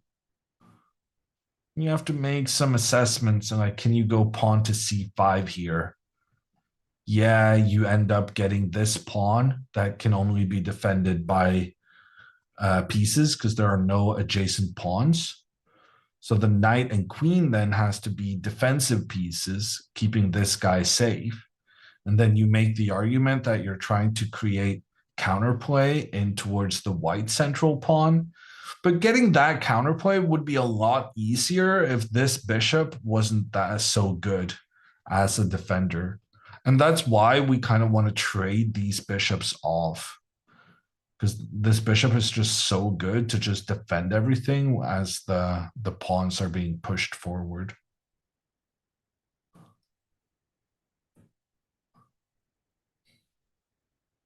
I really don't know what Anna should do here. Somewhat uncomfortable position. How crazy would it be to go pawn to b5? Not crazy at all, says the computer. Maybe this is the way to play. It looks very ugly to me because it creates a weakness along the c file. You always want to be attentive to what your most backward pawn, the pawn that's furthest back, the one lending protection to all your other guys. You want to keep that one safe. But here at the same time, you want to be able to face this pawn to e4 by going pawn to b4. You want to be able to create some counter threats on white's center and try and force this knight to retreat. And then you can bring the bishop out, and now we're talking. The queen has to move, and then knight to g4. Attacking the queen, attacking the bishop. Yeah, the knight can be captured, but suddenly black is sitting here with the bishop pair, and those bishops are pointing in towards the white position, and white has been forced to moving one of their pawns out towards the edge of the board and away from controlling the center. I'm really liking this b5 move, but that's a very, very committal decision to make.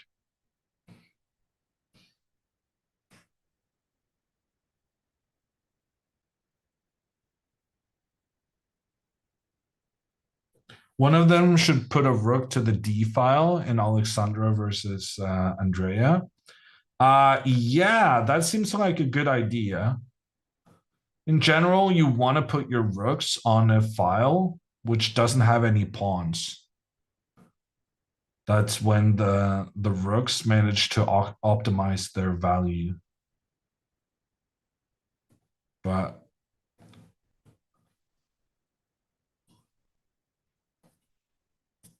Alexandra is not in a position to get her rook to the d file anytime soon. First off, she's going to have to watch out for her queen. Queen moves, continues the pressure down towards the king. Andrea is almost certainly going to play pawn to a6.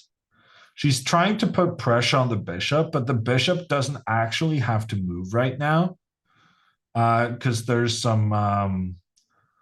if the bishop is captured, so say Alexandra castles here. And then if the bishop is captured, then queen takes rook. So the threat against the bishop is not really a threat.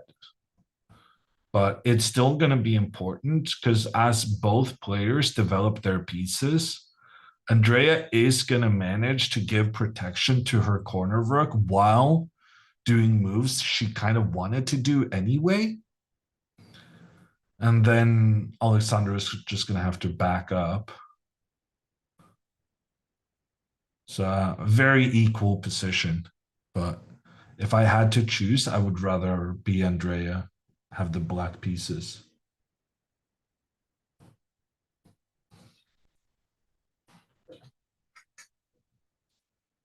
Okay. We have some more news about today's schedule. It's very, very unusual. But remember how we've had one pair of games starting at 11 a.m.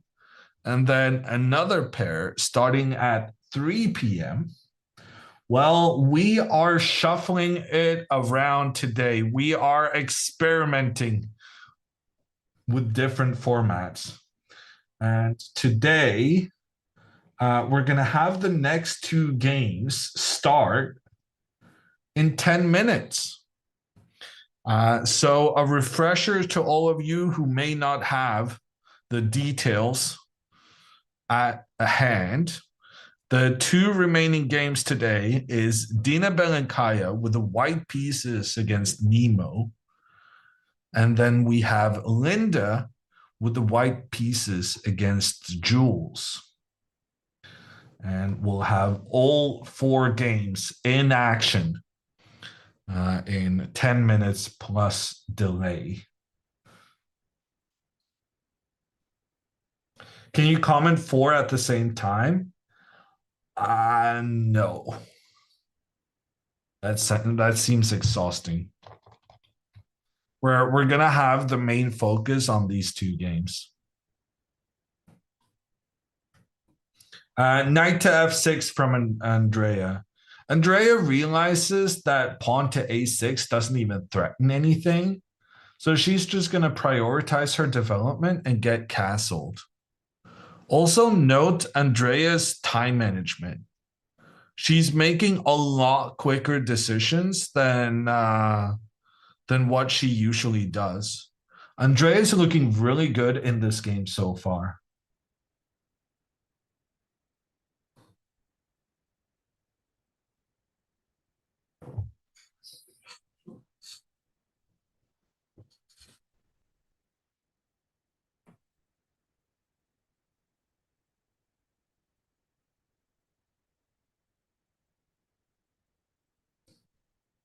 Is tomorrow a rest day? Yes. Unfortunately, tomorrow there is no chess happening. Well, there is chess happening, but not from the chess camp in LA. Rest day and content day. I'm not sure what we're calling it. But the next round after this one will be on Monday, 11 a.m.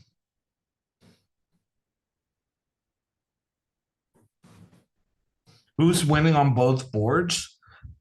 Jennifer has the advantage against Anna.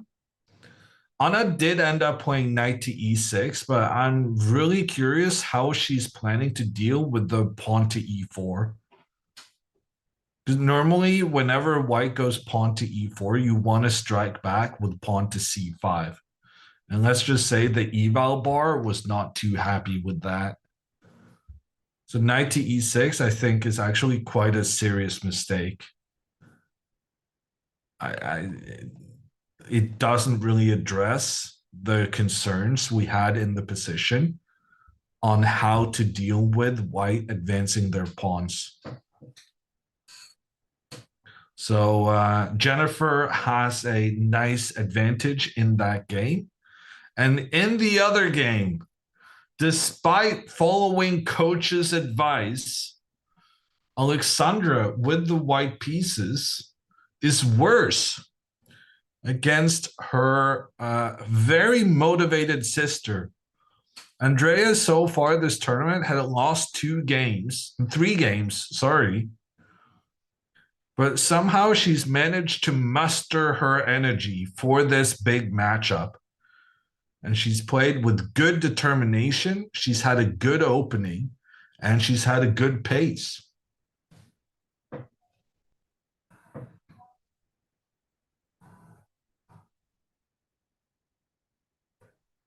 Are rest days really necessary in chess? Asks Endgame Clown. Personally, when I become the chess dictator, I'm going to take away all the rest days at the top level. I think chess tournaments are definitely tiring, incredibly so. But at the same time, I feel like that's part of the game. Like, what would Tour de France be if they had a rest day after every leg? Oh, you had a tough bicycle race. Oh, let's rest up before you go again. To be fair, Tour de France still has rest days, but it's like 3 in 22 days. And the physicality it demands is a lot worse than chess. So I think chess players should suffer more physically. Trust me, chess players already suffering mentally, but I think they should also suffer physically, and we should remove the rest days.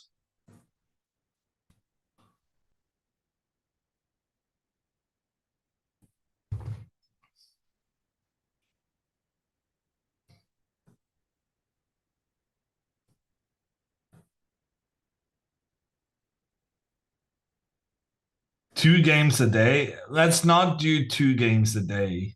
That's a bit much. But letting them have 1 game a day and then no rest days, I think that seems fine to me.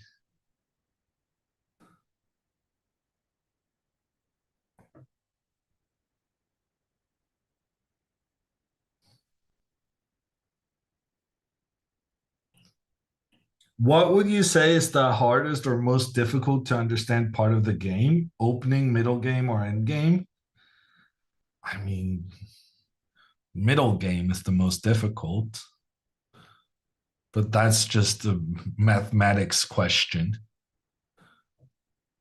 The middle game has way more possibilities than most other things.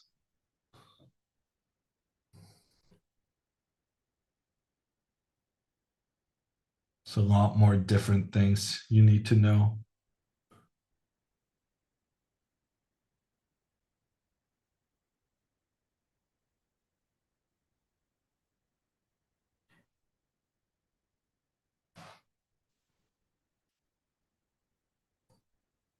Hammer, I guess you're against the Magna School of shorter games.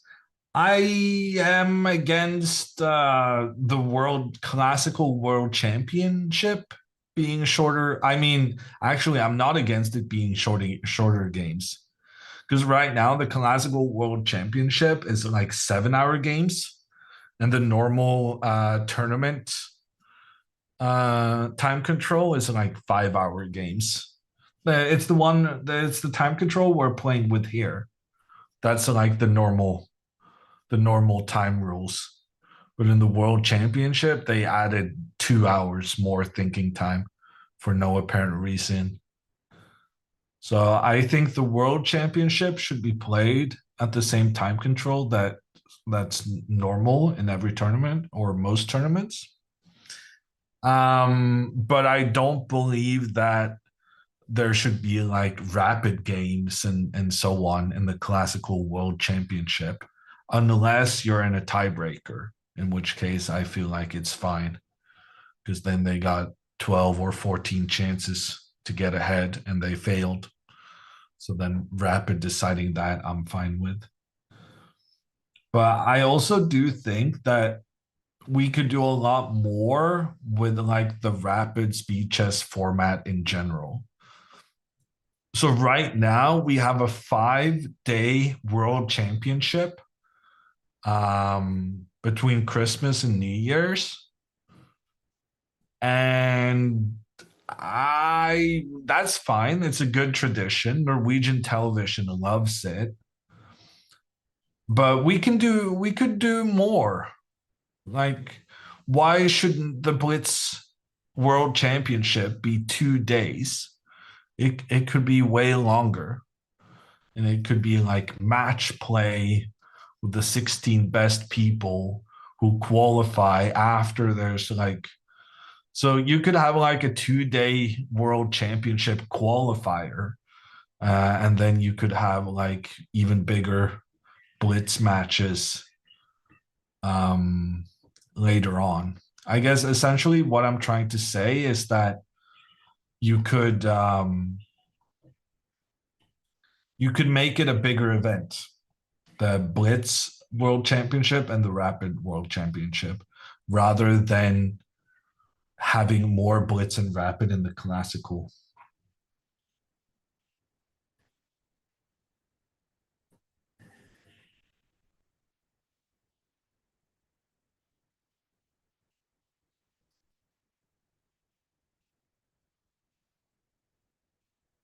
Hammer has no reaction. Hammer is not looking at the cameras. Hammer is deep in his own thoughts, answering the questions for the chat. I got to stop answering questions in order to be able to follow. Is that like the perfect Mean Girls look, or what is that? Trying to hide your emotions? Is that like a very young Cruella de Vil?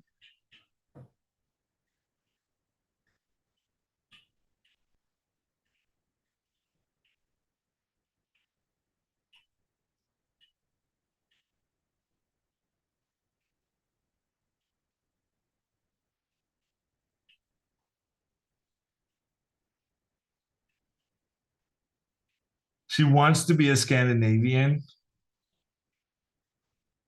She looks more confident in the wig. Honestly, I mean, she's been looking confident all day. I genuinely feel bad for Alexandra, who got such rubbish advice from her coach. Because this opening has been a tremendous success for Andrea. And Alexandra has been knocked out of her confident play. Normally, Alexandra would have a massive time advantage by this point, but they're actually equal on time. Anna's burning all her time. Well, Anna maybe should have thought about a different plan before allowing this pawn to e4. Ooh, Anna goes knight to h5. I really like this move. Very, very good move by Anna. Maybe she's fine. Computer's not that big of a fan, but I think this looks pretty okay.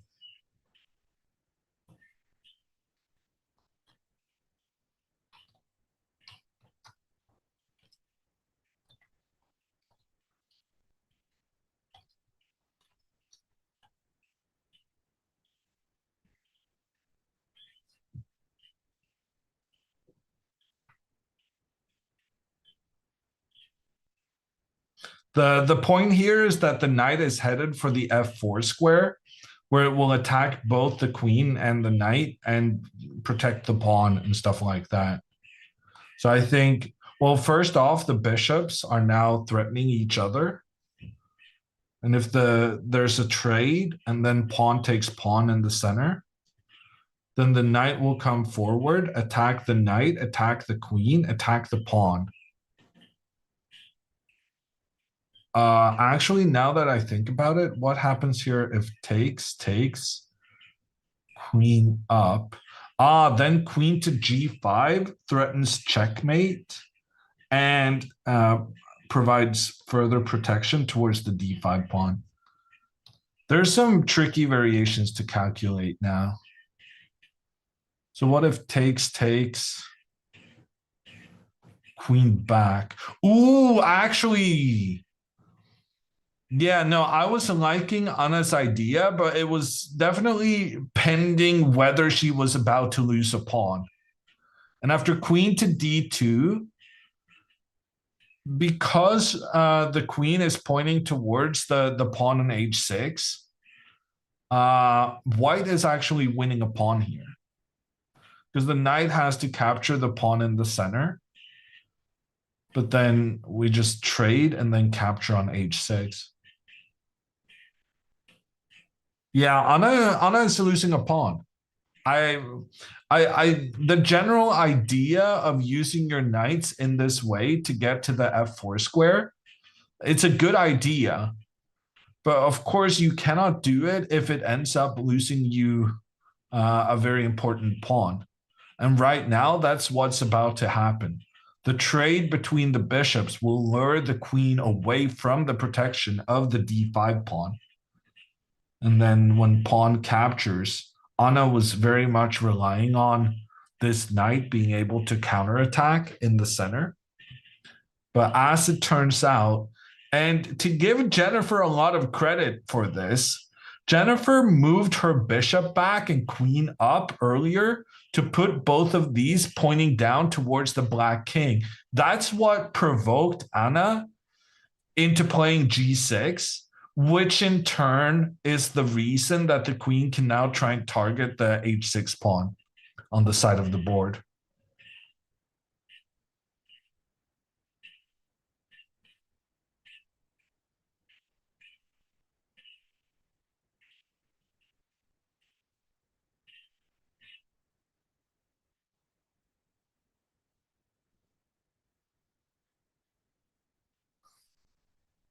Hammer had blonde hair when he was younger, so I think Andreas dressed as a young Hammer. That's probably a good idea. That could explain why her game is going so well for her so far.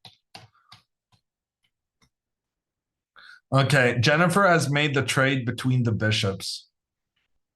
And now after pawn takes pawn, Anna is just going to be down a pawn for no good reason.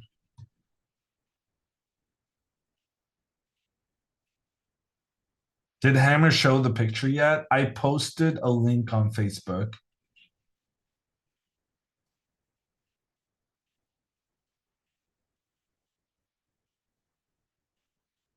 No one has told me I look like Kevin Owens, no. But I've gotten a lot of Seth Rogen and what's the other guy?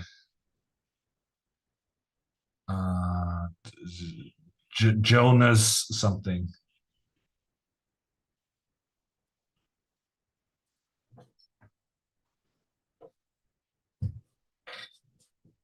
Jonah Hill. I'm never going to be able to unsee Seth Rogen now. Oh. Give us that Seth laugh. I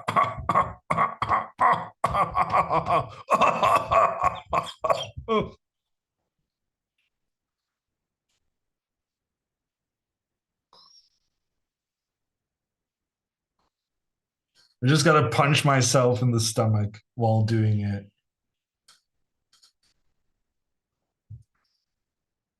Was that good or not? The only Seth Rogen I've seen is when he did a lie detector with some girl, the South African one.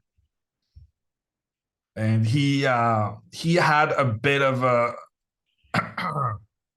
yeah, peculiar attribute to his voice.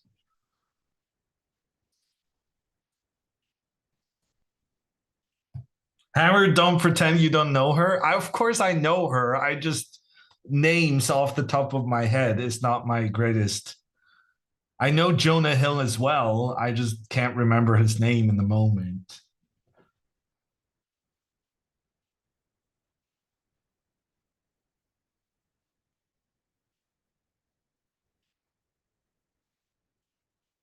Okay, we're gonna take a little break from the chat, from the laughs, from my misery of giving Alexandra bad advice, which has now made her be down on time against Andrea Botez. This is the first time Andrea is up on time in months.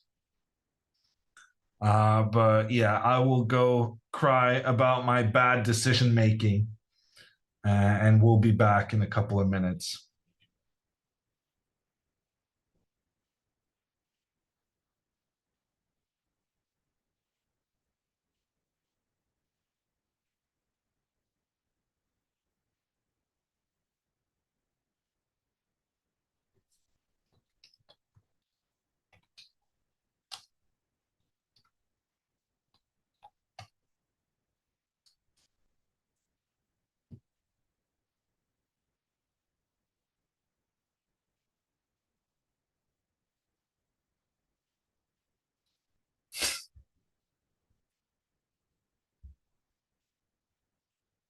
I guess we're not going to break anyway. Never mind. I cracked. I could have just sat there for a couple of minutes, but I cracked. No break. That's fine. I guess Veal is busy, not listening to the stream.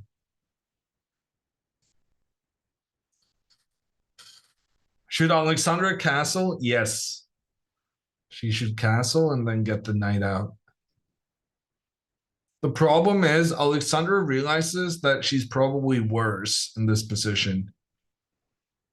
And she's probably spending half her time thinking about what to do and half her time cursing herself for listening to me. It's not a great day for fans of the older Botez.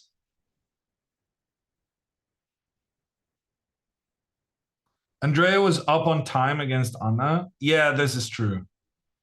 Not this early on in the game, though. Surely this isn't bad enough. She should be all that concerned. Yeah, I don't know. But I guess I'm extra concerned because of how concerned she is, right? Because like she's been doing so well playing with that super confidence, making all her moves very quickly. And the fact that Alexandra is no longer making quick moves, quick decisions, it speaks to her being very unhappy with the current situation.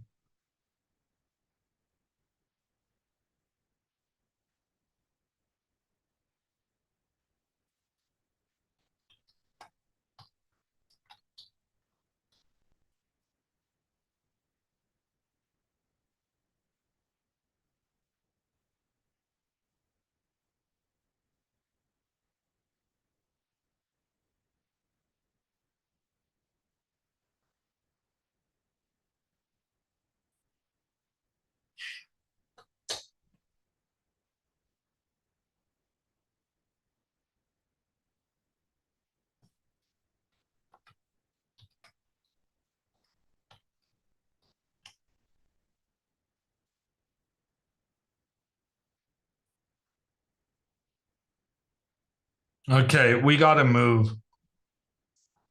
She castled.